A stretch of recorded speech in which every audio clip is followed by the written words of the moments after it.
My name's Michael Render. They call me Killer Mike. And this is Conversate. I just want to conversate. I just want to conversate, which I want to convert. Conversate. All right, what's up? Welcome back to Conversate with Killer Mike. What's happening? And Cutmaster Swiff. And Mr. Young Courtney Sills. And Corporate Corey Andrews. No better known as BlackOwned C-Bone. I was finna finish. My bad, corporate. You're gonna know this guy is one of the most iconic verses on a Southern jam, worldwide jam, Kryptonite. BlackOwned C-Bone is the man. I want to start this by dedicating this show to two people. One person is the first verse on Kryptonite, Rock D, who recently ran into some health issues. So we're praying for him that he's okay. We just hung up with him. He sounds great. Yes, sir. And I want to dedicate this one to Super Nate, who I met before I met C-Bone, who we tragically lost to cancer. He was a member of Concrete, 1/3 of the group that was under Purple Ribbon Records. And Super Nate was a player. And he was just a great guy. And he had been C-Bone's friend since, how old were you guys? 5 years old. 5 years old. So their friendship was much like me and Sleepy's, and that was long one. Right. Aristotle said that there are three types of friendships. There's a friendship of utility, where there's a friendship of mutual benefit.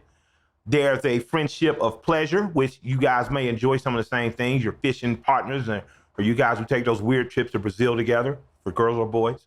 And there's the third type, which is a friendship of virtue, which you all have mutual love of character and virtue.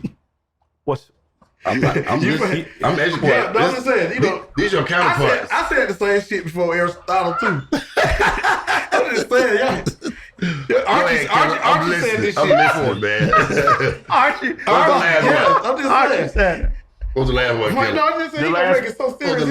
The last one is a friendship of virtue. Hey, look, he looked dead at me too, like, what? I'm like, it ain't even me. He ready to get us back. Right. Hey, man, but that was your ass already, bro.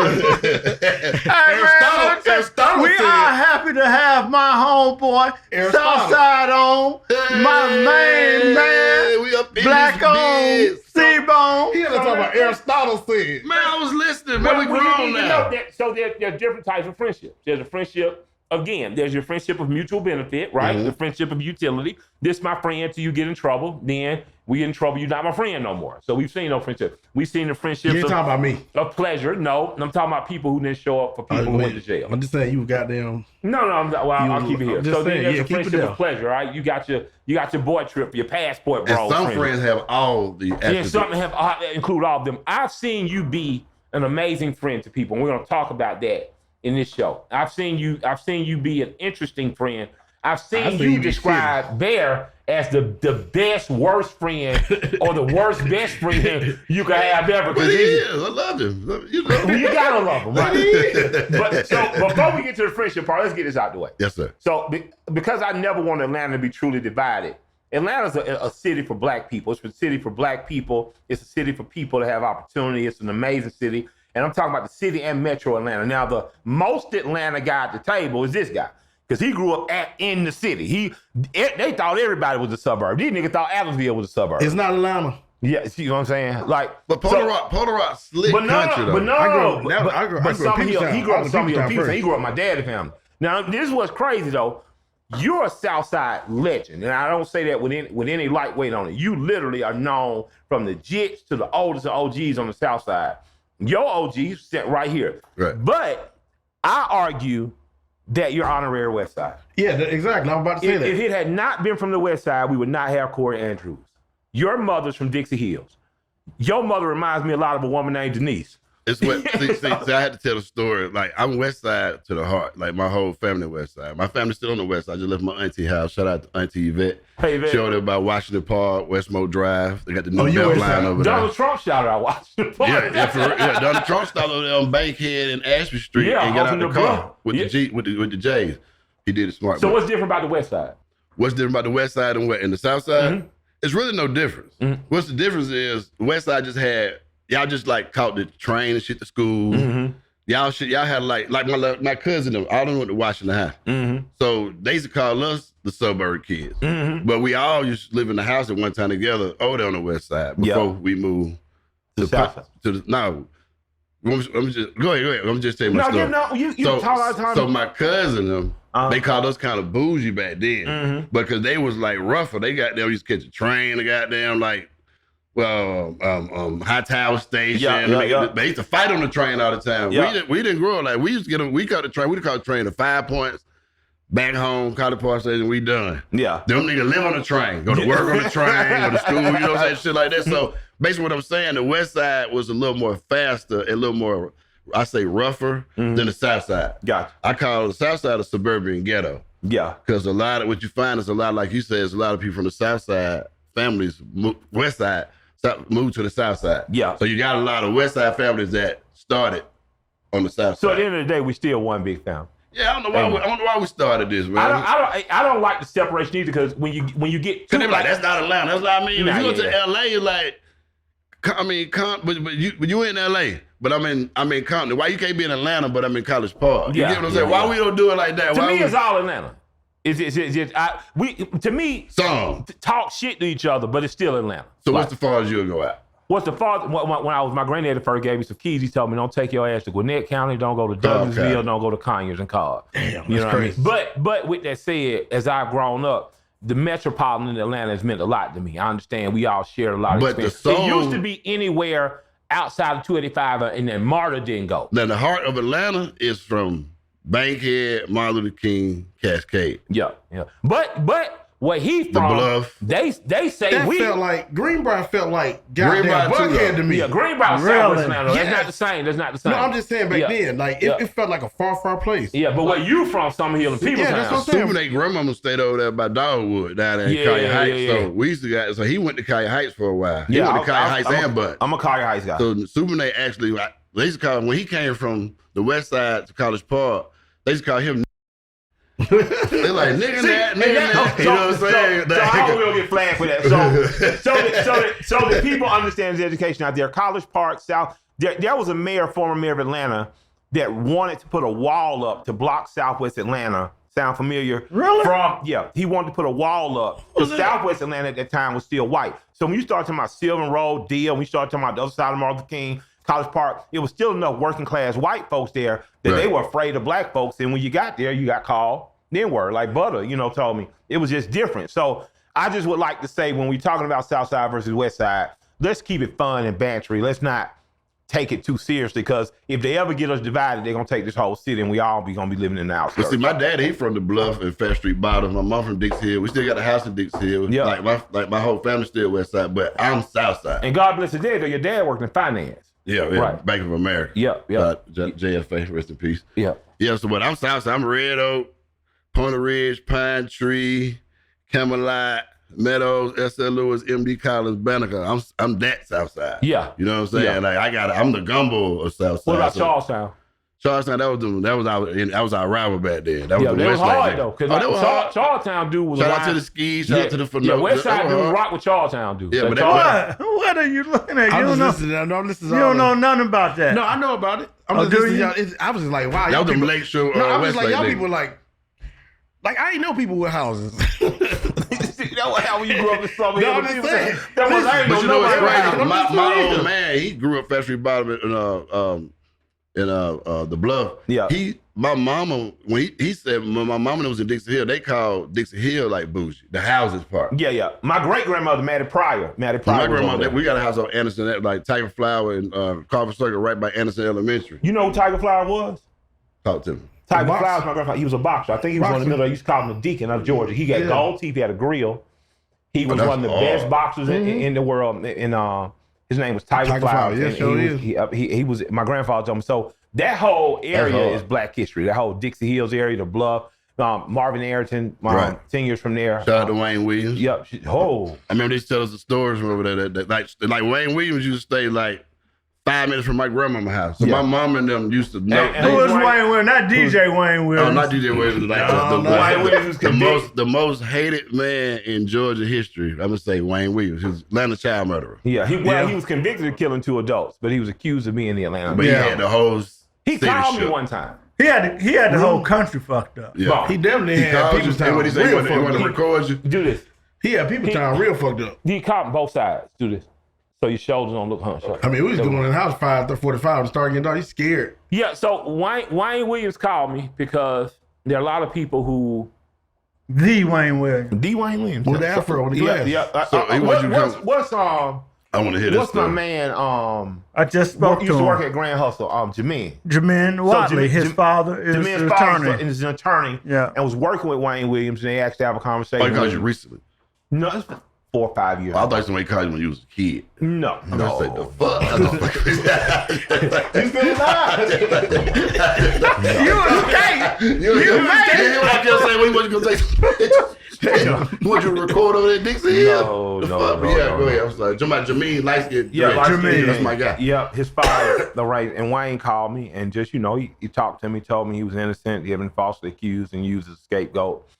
And there's some merit to the possibility of, because the murders never stop. Yep. Like even after kids stopped disappearing, He started- streetwalkers and girls who were prostitutes. It was that bridge that got him though. The were bridge big. and the carpet fibers that fucked him up. So I've had a conversation. We'll talk about that another time though. But talking about friendship, you and I have an unlikely friendship. Talk to him. And that Unlikely? yeah, because Love, hate at first. love, hate at first. More love now. Well, let me Yeah. ask you this. How did you meet Big Boy from Outkast? Because you guys' meeting came from you being affiliated with Outkast, correct? Yeah, Right. But I met Nate first, Okay. and Nate was Nate was way cooler than Bone in terms of. And then what I mean in terms of no, that's his mentality. no, See what I'm saying? I mean in terms of accepting. That's what I be saying. And No, Sleepy's no, way cooler than no, Killer. but he is though. In terms of meeting people, I've never heard that. openings, listen to the type of cool I'm saying.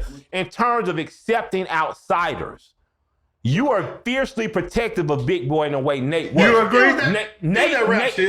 Nate really was accepting of anybody. You had a filter, See, but I would argue that was the West Side of you. You wasn't accepting. the thing about- So I don't get none of that. so when I popped up, he was like, Nate was like super cool. Nate had an Acura. Nate was, Nate was on some. When I met Bone was living in Dallas at first. You were married. You had kids.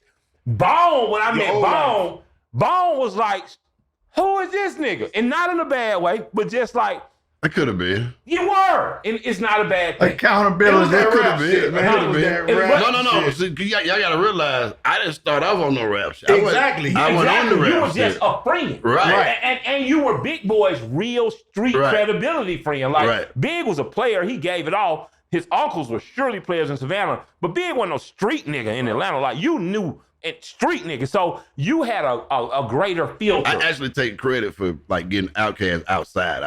Yeah. Like- I got to give you that. Like for real, like we going to 112. Nah, these people want to see y'all. We going to Magic. We Absolutely. going to goddamn the Ritz. So now we going to Because they 20 were very grand. protected by organized noise. Oh, They yeah. weren't letting them get outside. But so when I met you in terms of, I remember being in the studio. I remember getting What told. year? What year you It was think? 99. But yeah, I'm Here about we to go, say here we go with 2000. this story, y'all. Go ahead. Sit up. Go ahead. I love you though, man. They keep I talking love you too, about- bro. It was on that rap shit. I'm Yeah, telling it was you. on- Hey, you was on the whole No, time. but it wasn't on no rap shit. Because Trust he me. wasn't I know what rapping. you're saying, I'm trying but to I'm tell telling you. you from his end, from like just not even Killer just came in on the defense off the top. because he was on He the was rap West shit. Side. He was West Side. And what he had to do with West Side, it was that. No. Killer was on the rap shit. When I first heard Killer rap, I was like, damn, that nigga can rap. You know what I'm saying? He don't know. I was a fan.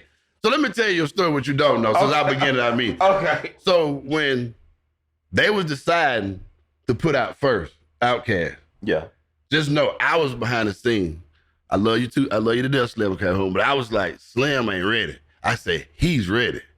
Like, I knew business and I knew the real. You know what I'm saying? So you saying like that, you might thought that. But in reality, Yeah. you know what I'm saying? But you was an asshole too, though, at the same motherfucking time. Now, be real now, Killer. See, it's that rap shit. I was an asshole. No, this you was an just- asshole. Right, this just right. Shit talkers. It wasn't. You weren't gonna back down, and I wasn't gonna back down. You got to Now, realize. but let me just say what I tell people all the time. They was like, I said, y'all know when me and Killer used to argue out on the tour bus, and they what? I was like, man, stop trying to be street killer. You smart as fuck, bro. Use your smart shit. You didn't answer my question. How did you meet Cass? So how I met Outkast, 96. I had just moved back from Texas.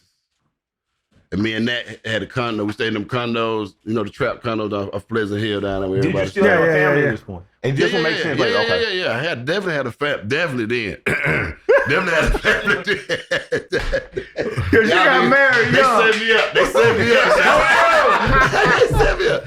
So no, I wasn't married then.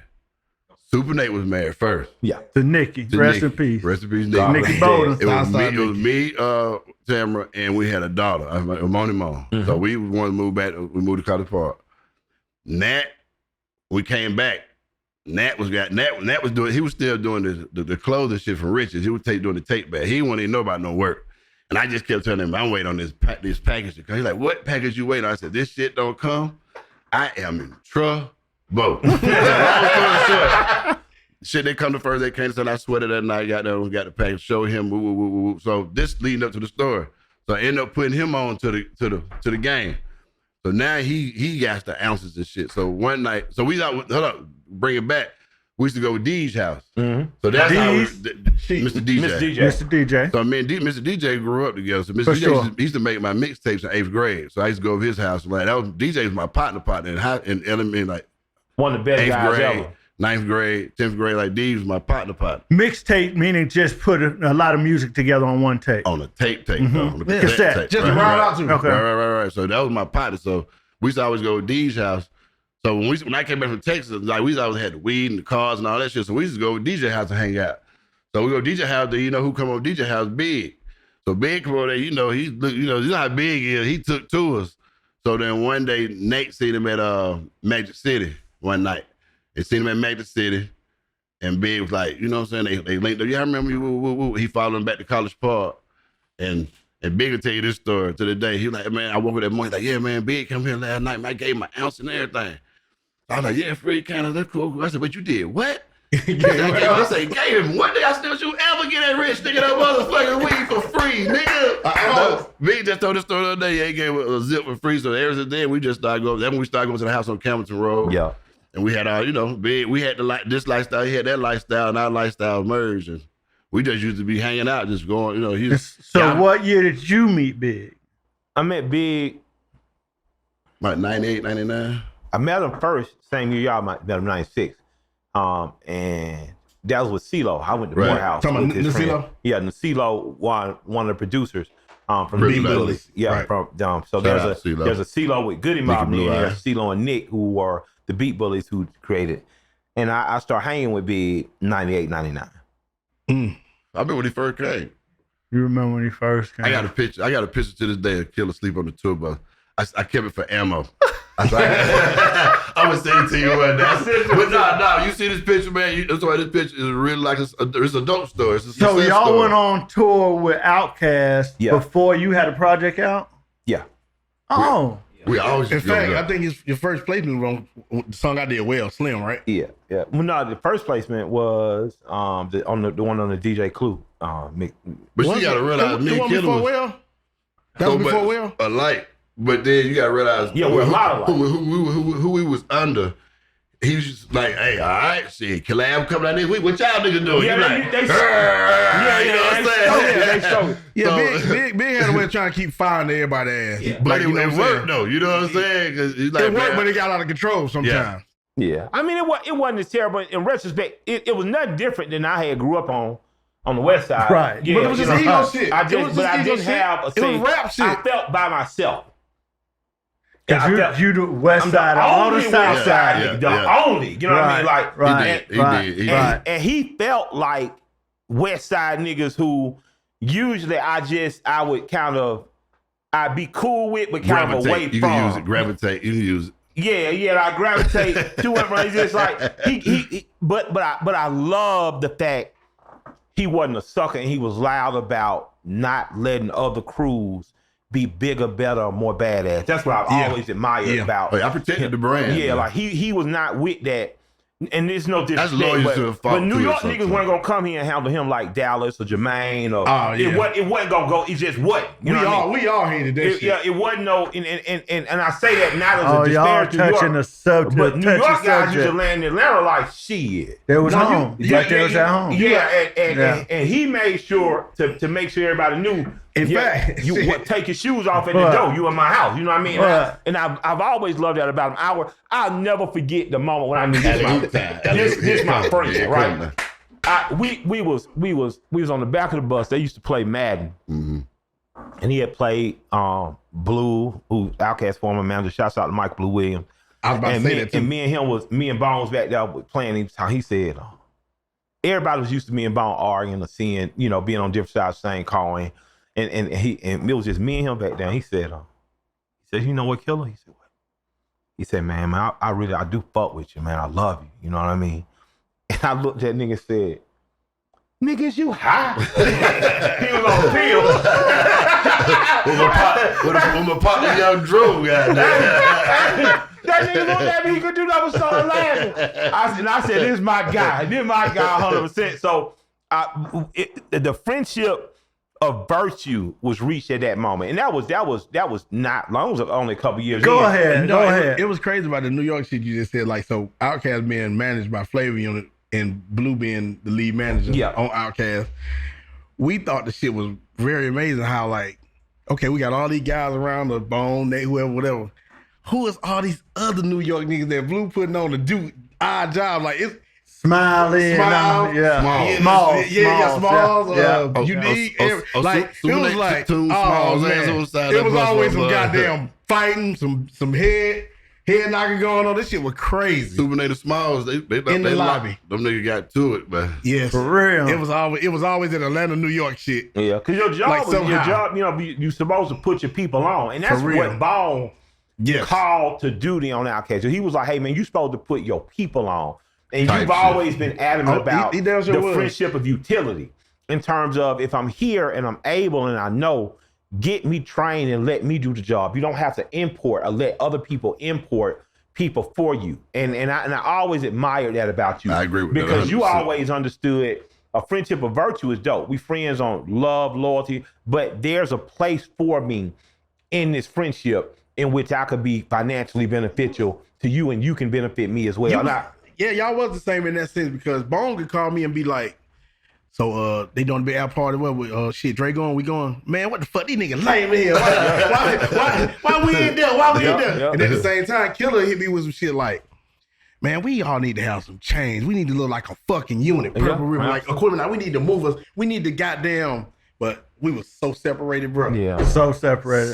From the outside looking in, for me, have been living in New York from 95 to like 2000. Like And why when are I- you living in New you York? see the hat. That's why you see the hat. Hold on, let's not step on each other. Why were you living in New York? Let's go, son.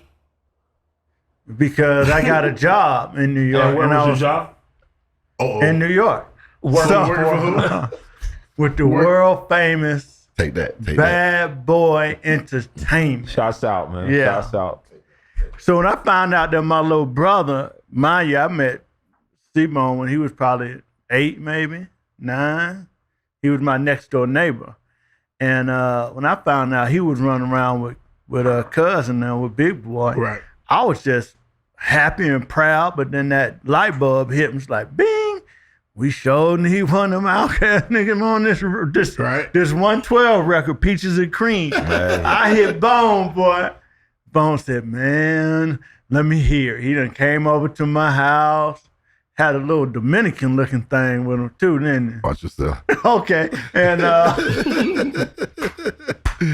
so he hooked up the meeting and Big Boy's like, I'm like, God damn.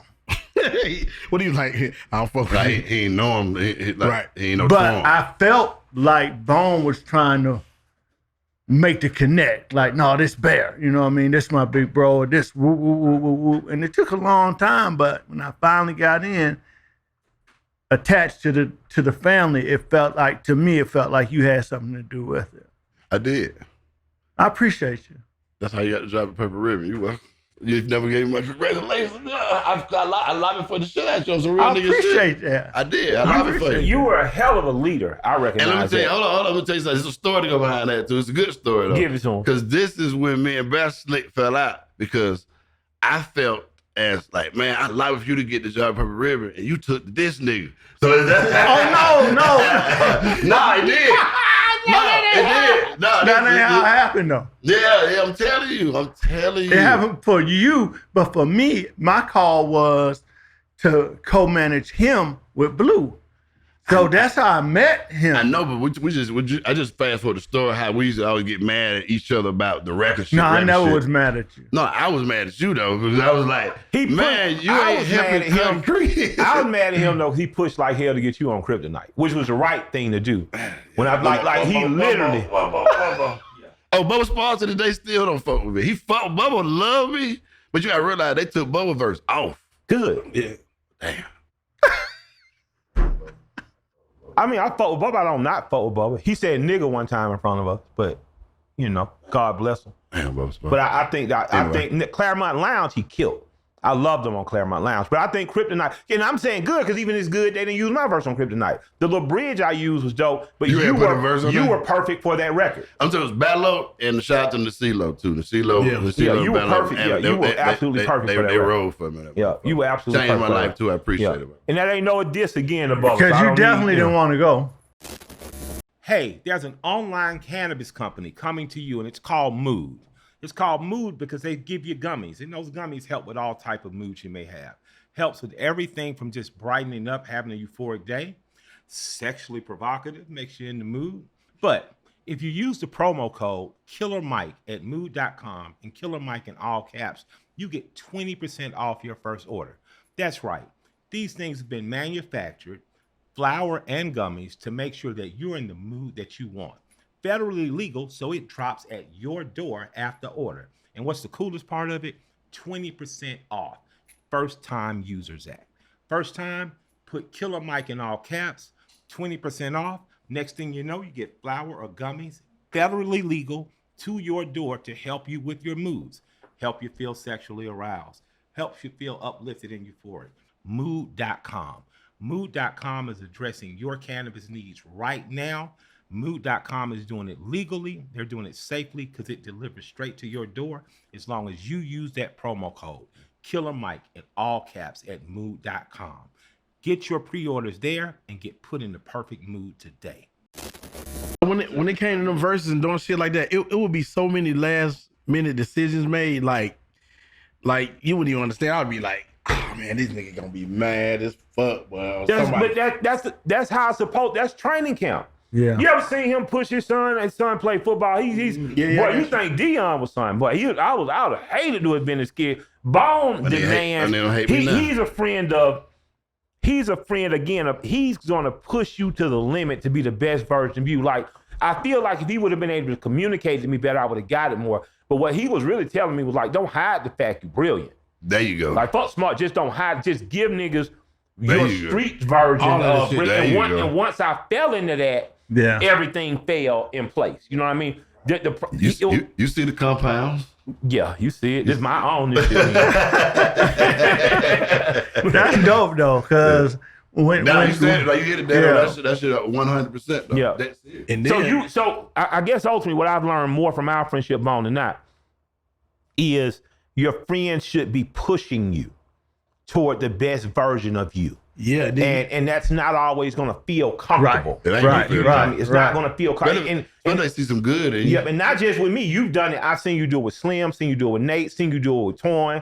You know, now, one thing as a friend, man, it hurt me when I saw you do this. It hurt me to see you leave Toyn's side as his second on stage in this hype, man, because I thought you guys have a chemistry that's incredible that he doesn't have with anyone else.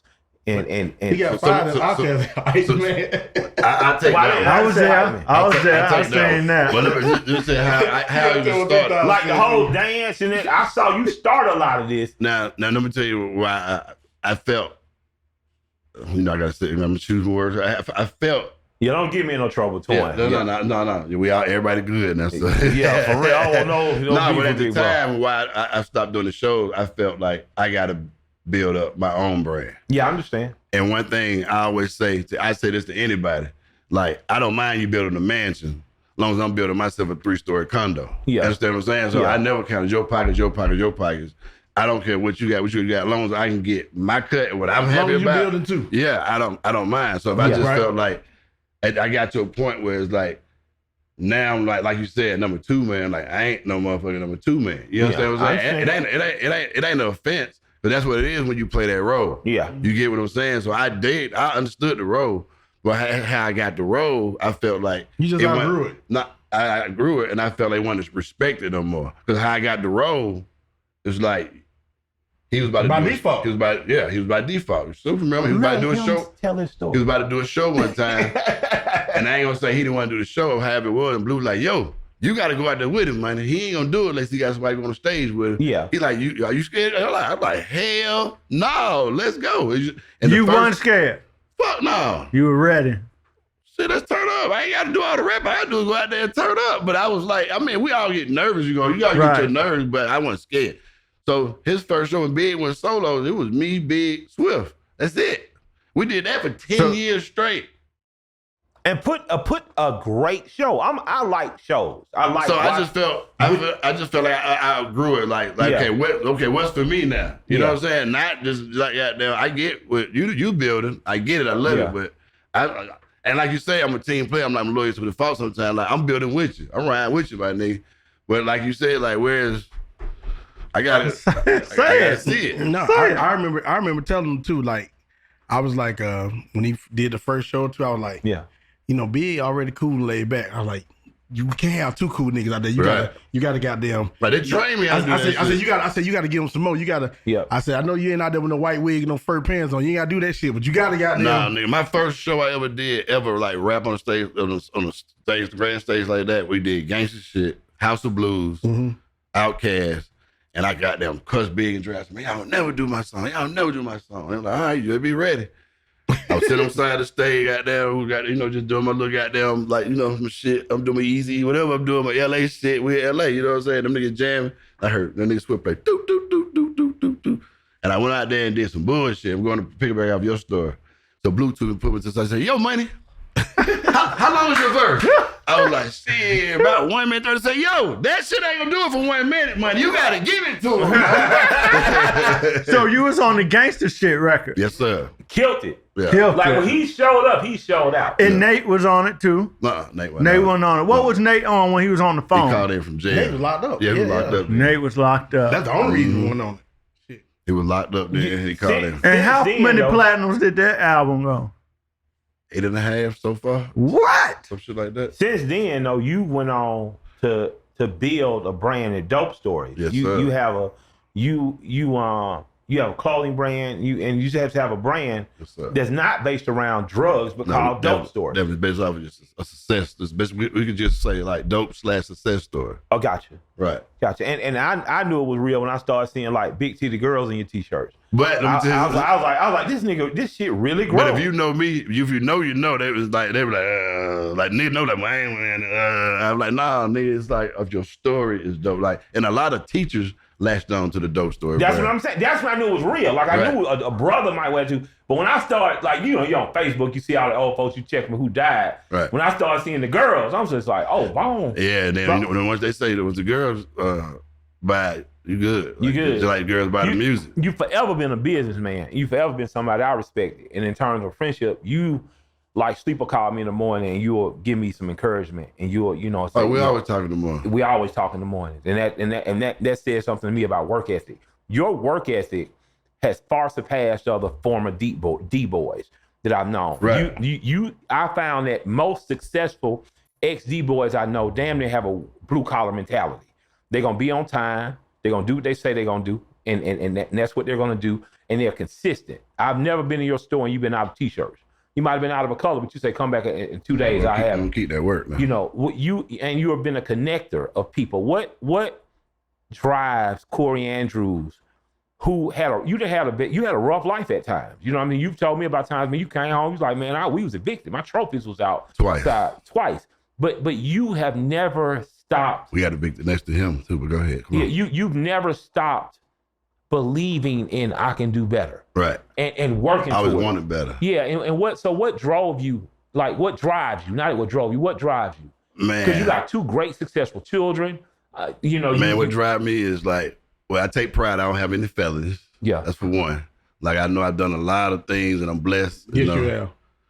And you got away with a lot of things. So, Yes, like me not having any felonies, I take pride in that. So, I use it to my advantage. Like, so like when I was like, people ask me about my kids. Let's say, like, how do your kids grow up? I don't know if it's a diss. I don't know what they be saying. Like, grow up like that and you like this, I guess. You know what I'm saying? I was like, for one, I never promoted violence, drugs, anything in my household. Like, we don't talk about that. We don't promote that. You don't do that. You know what I'm saying? Like, I separated. You don't see no gun. You don't see daddy doing them. There ain't nobody on the counter. You get them a 3-5 while they walking by and all that. Like I build all my partners. A lot of my partners do it, but I just refuse to do it. Yeah. So you know what I'm saying? So, and what drives me more is like, just family and the kids, man. Yeah. Just like, don't be like the rest that was in your past. Try to be better than everybody else and try to teach people behind you. One thing I learned about what I love about my kids right now that I see that I have is the seed I put in them. Like, both of them got good jobs, both of them got degrees, both of them take care of themselves. Yep. They ain't ask for nobody for shit. They understand the knowledge of that. Yeah. You know what I'm saying? They understand life. So you're still disciplined in here. Right. And you were a single father for a long time. How's your ex-wife feel about you? Oh, she loved me to death. She still want to get back in. How'd she feel about you the first 2 years? Damn, hold on, wait a minute. Stand me. I was watching. She could stand me. I was watching a Magic City documentary at the premiere the other night, and it was like I'm Big Boy. I used to be married, and I remember you telling me early in my career, you was like, man, fucking with Troy, man, you're gonna lose your family. I just want you to know that. Hold on. Let me piggyback off that so I can remember I was in Florida. Yeah. It's funny now, but I was hurt. We was in Florida. They got out the 2 months around me, raggedy motherfuckers fried somewhere and shit. He was sleeping up in his little bunk up there. We back, but we was all family on that bus though. So we were. So don't get it wrong. So I get the phone call and I said, I hear his wind in the background. I'm like, shit, where y'all at? We're gone. Gone where? We've packed up. We've moved out. Everybody's gone. That's your wife? Yes, nigga. I'm like, for real? Y'all gone? Because you on a tour bus kicking it. But that's the day she left. Yeah. But that was like in December. So the moral of the story, she left 2 weeks before Christmas. That's cold. Cold-blooded. Took all the gifts. What you had did though? I had a mistress at a time. I had a he called me this back to the Dominican looking shit. Yeah. Now, was it this one? Yeah, that was that one. I remember it was that one? Motherfucker called me one time about 6 in the morning. Like, what's up? You ain't gonna believe this. I was in my driveway with my mistress. I was like, what? I did some wild shit. He was wild. I remember me and Torn pulling up to his old house and seeing his ex-wife and his children, everything packed in a car. And I'm just smoking a blunt with him. He's smoking a blunt with me. He said, yeah, she's leaving. And I'm like, what? She was backing out the driveway. And it was just me, him, and his house with the stripper pole, the pool and stuff. And I was like, so what you gonna do? Well, right. What we gonna do? I think we went to the strip club, brought some girls home. He had another mistress somewhere, and he just left me in his house with like 2 women. God. You said the boom boom room. The boom boom room. Yeah, I was like, the boom boom room was hell. Shout out to the boom room. Yeah, shouts out to the boom rooms. Shout out to the boom room. Damn case.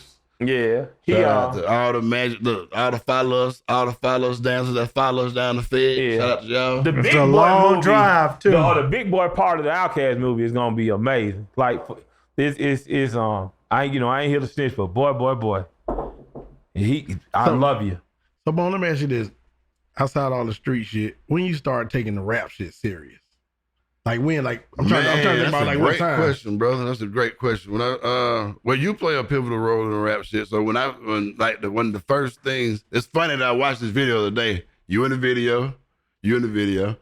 Which video? A song called "What You Want to Do," produced by Cutmaster Swiff, which is him, featuring Concrete. That was our first rap video ever. We actually broke ground on that shit. We did some shit that uncut. Yeah, we did some shit that like we really was independent, but we weren't independent because we was just you, Nate, and little brother James with Concrete. Mm-hmm. Not CP. He went on his record at the time. Right. That's another story. So the 3 Concrete, not 2 Concrete. Yeah.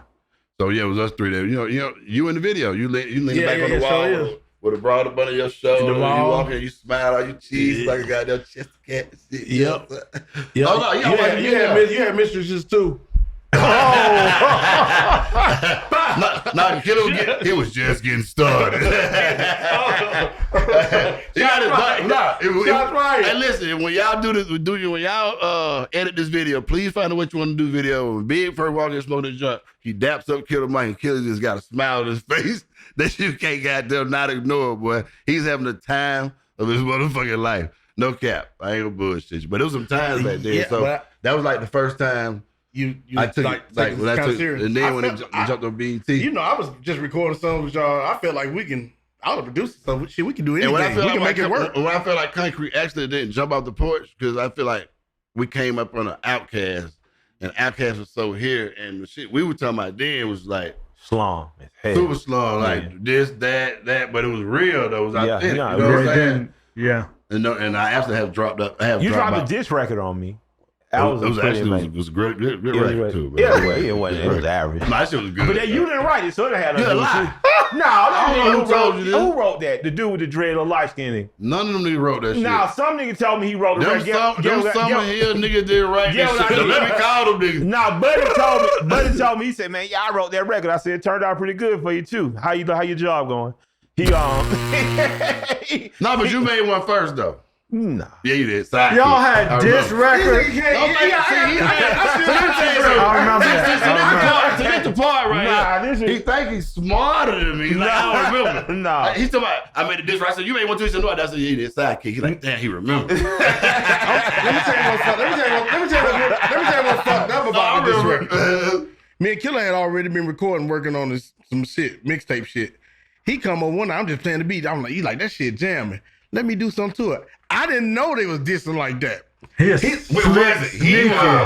done came in this bitch. Man, that was the most horrible time of my life. Got my little baby. Because my little brothers is just throwing shots at one another. It was horrible. For no reason. It was horrible. It was literally, what was crazy about it is we're in some ways fighting for the affection of our friend Antoine. And he didn't give a shit. Like he knew not at all. He knew it was all gonna work out. He told me I started the whole shit. Yeah, it was hilarious. You was like, it was hilarious. And what's crazy is you were just being a good friend to him. I was being loyal. And I apologize for Killer. I was wrong. And I make a public apology because I was wrong that night. I was wrong. I was 100% wrong, but I was just staying down. So why is it you think that these people today can't do what you guys did? Pride and ego and not seeing themselves in the other person. Like I see me and him, and I see him and me, and I understand what it is. I understand what motivated and push. I get it. So it's the stoicism. You have to get above the other human I don't like, and what is the virtue we share or what we aspire towards? To be. You know, and so for me, I never not liked him. We were just in an environment where it was survival of the fittest because, and what is not often talked about is, and this is not a diss at all, Dre abandoned. Dre abandoned. And in that abandonment, everybody got scared. Everybody, and so instead of being involved in fear, instead of being involved in love and equal opportunity of how do we figure it out together, everyone got afraid based on the abandonment. And that's not a slight toward Drake. And we all start moving from a place of fear. It was volatile at that point because there was fear, there was doubt, there was what are we going to do? Yeah. Then every slice of bread got split up in like 17 pieces. So everybody like, hold on. And then you got to make a hit too. It was a hit. For sure. The man hit the booth and went crazy. Yeah. I was like, what the fuck? This supposed to be a So you leaked it? No, I ain't never Street, leaked I think it. Greg I Street still might got have it. I'm like, he's not stop mumbling that shit. Get it said loud as you can. He's mumbling the voice he wanted to mumble. But listen, Why are you? He said, Greg I Street. recorded and I remember being Greg Street. Greg Street played here, so you know me. I'm like, Street, I've been knowing you way longer than this nigga. I'm on my way. Greg said, play. I was like, yeah, Killer, like, damn. Killer there, Killer back there, Killer said, it sound all right, man. You got me. It's cool, man. I'm gonna tell you what's funny. I was really saying you got me. You did. I honestly thought I broke up a friendship. I'm gonna tell you what's fucked up. I liked it. Now we know you made me a rapper. You made me a rapper though. Big was On like some real shit because I had to rap. I'm gonna tell you I fucked up. That's why I knew it was really between like him and Big.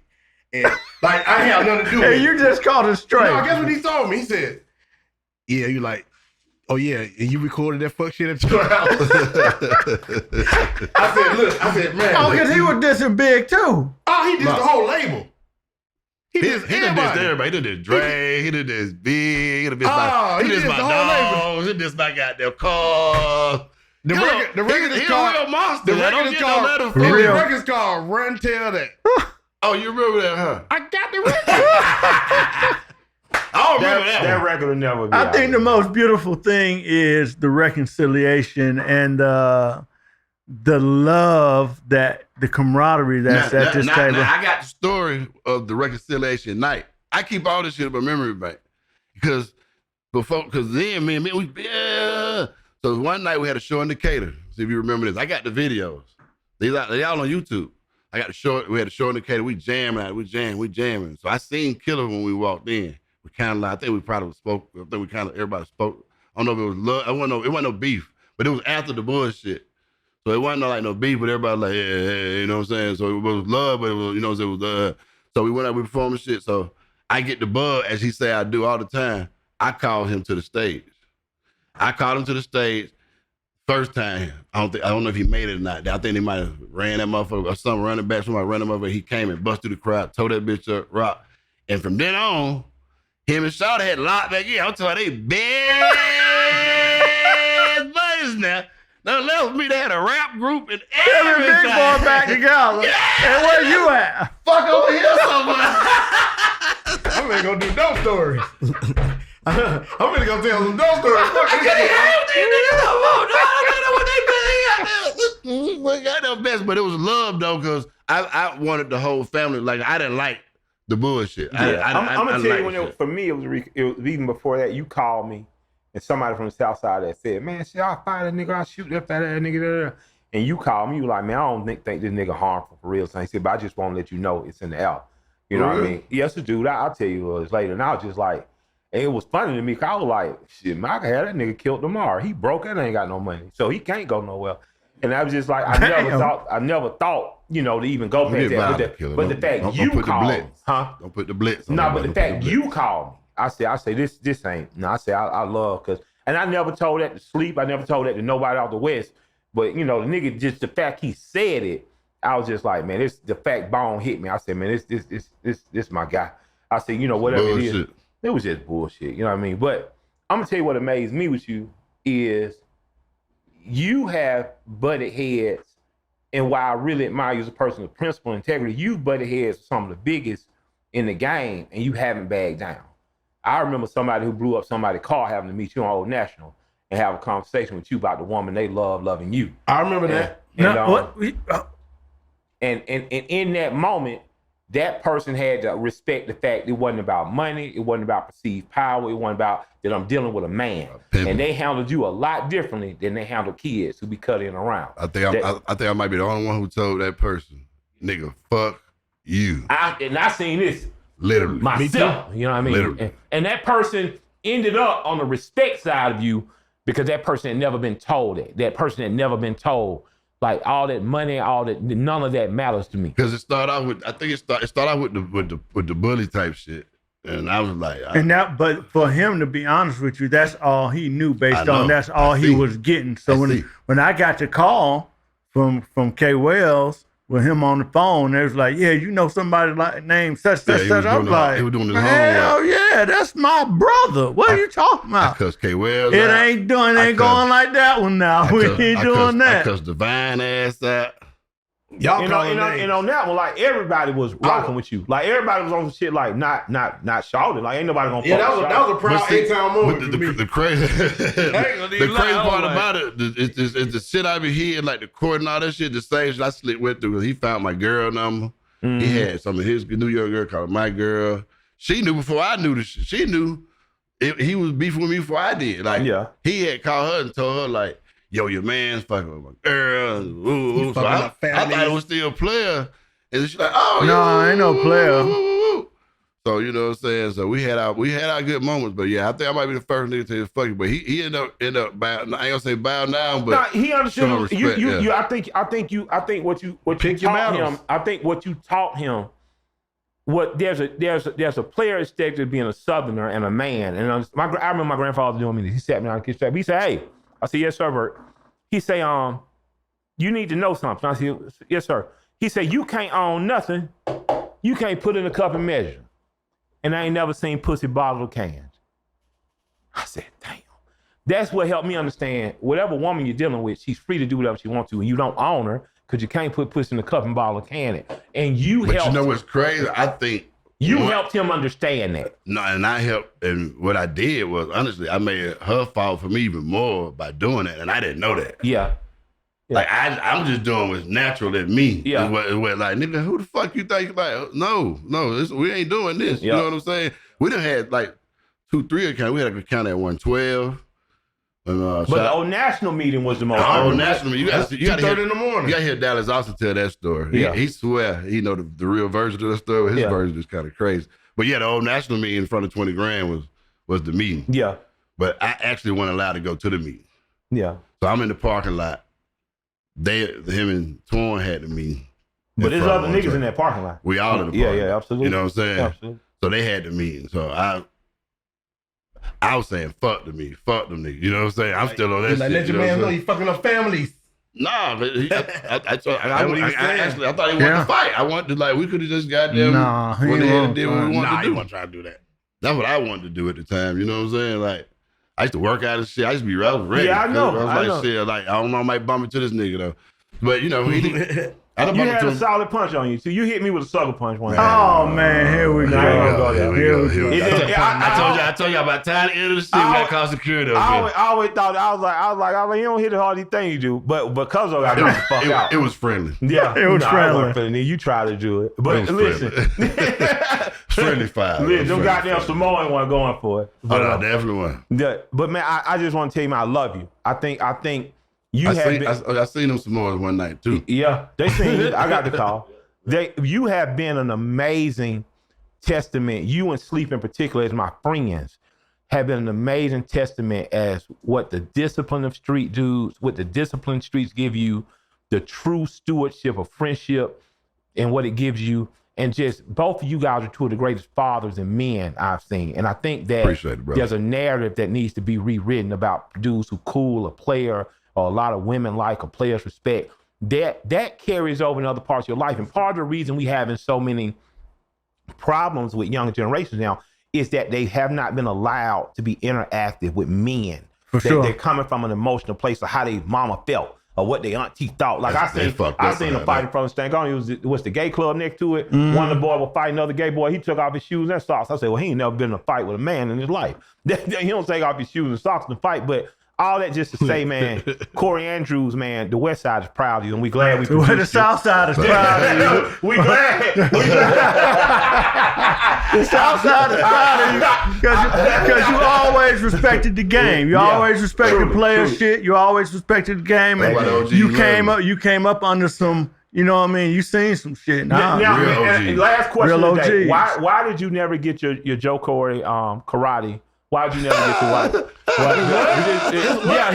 So there's a famous story when Joe Corey had a karate school. Joe Corey had a karate school on National. And he was supposed to be in line to get his belt. Was it the yellow belt or white belt? No, I did it's like you got to go through your shit at the end. What's your test. Your test. Yeah. Yes, I was testing. Yeah. I've been always. See, I still know my little pivot shit. Yeah. All motherfucker.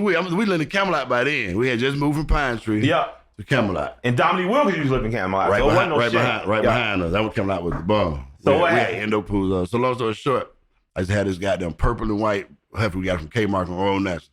Used to ride that bitch from Camelot to Joe Corley. Joe Corley was well, AMP is where it's the Walmart now. Walmart now, 20 grand, Walmart. Yep. I used to take karate. I love karate. I was always active as a kid. Yeah. You know, I played football, baseball, karate. I did everything. Wrestle. You played one of my friends, Stanley Pritchett. Oh, I love Stanley. Yep. From knee Played high. for the Miami Dolphins, coach at Frederick Douglass. Yeah, that's my guy. So long story short, I was a white belt. White belt wasn't shit. The first belt. It's almost like the rap game. Like, you know how it's shit, man. This position ain't shit. I gotta get a little, you know what I'm saying? A little higher. I gotta get a little higher. So I wanted to be, I think gold belt was next. Yeah. Man, I studied for that test, man, for hours, bro. Hours? Hours. Days. Like days. Days. Hours, days, like weeks, months. When I took that shit, I just knew he was like, Corey Andrews, you're just not ready, man. I'm gonna give you two black stripes on your belt. I said, 2 black stripes? I said, oh, fuck, man, I got that goddamn certificate. I swear to God, I tore that bitch up on his desk and rolled my bike up there. And that's when I realized I ain't had no motherfucking discipline. I said, it's gonna be rough for me. Like that. I have no motherfucking discipline. when he told me this story, I said, like, I think it was the day we fell out at the park and we didn't talk for about a year. We were exercising. You should disturb my peace, but we'll talk about that later. I don't feel out with everybody to tell you, man. Am I a bad person, man? Let's just tell it, man. Yes. I love you, man. Huh? What? I love you. Okay. He love me too. Swift love me. We done fell out too, man. God damn, I am horrible. I'm the worst best friend. I want to say No, but you done fell out with everybody at the table too, though. No, I haven't. I want to say this though publicly. I'll give you this now. Like I said sidekick to be insulting, but you've truly been a leader since the first day I met you. Appreciate the sidekick. What's up? You want to Sidekick. All right, y'all. Thank y'all for conversating with Killer Mike, man. Dope Store, Corey. Y'all follow me at BlackOwned C-Bone. Y'all follow me at My Dope Stores. Y'all follow me. Where they get the gear from? At My Dope Store. At My Dope Store. DOPESTORIES.com. I spelled it right There's now. no spelling. You did. I was looking at your shirt. You spelled it right. At BlackOwned C-Bone on Instagram. And you can follow me on Facebook, everywhere online. Appreciate y'all boys having me, man. The table talk was good, man. You know what I'm saying? Love, man. You know what I'm saying? Conversations with Killer Mike. I appreciate you, brother. We're going to end with free Diddy. Fuck Diddy. Like I Let's go, man. It's been a good one, man. I'm out, man. Love. Fuck that Diddy. Not just playing free Diddy, man. Love. I don't want nobody in jail. I don't give a fuck who it is. My name's Michael Render. They call me Killer Mike. And this is Conversate. I just want to conversate. I just want to conversate, which I want to convert.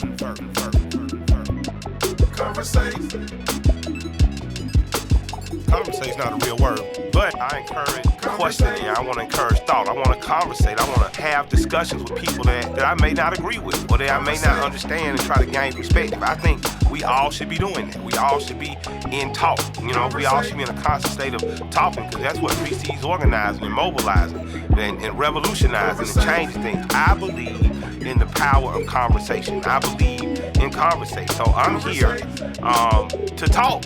I'm here to talk and I'm here to listen and learn. And I'm here to have people impress upon me different ways and thoughts and mentality. I believe in conversation. I believe in jive, talking, and rapping. What they call it. I'm a rapper. I'm rapping. But before rappers were rapping over beats for money, I want to exchange some respect with one another. You know. So we're gonna conversate. We're gonna check it out. Yeah. Conversate with Killer Mike. Hey, y'all got a question for my crew? You want to talk to me, Bear Swift, or anybody and ask them something? I want you to come check us out at conversatewithkillermike@gmail.com. Send your questions in, send your thoughts and concerns, and we're going to make sure we get them up online where it'll be discussed, talked about, and hey, we even might invite you on the show. Let's conversate.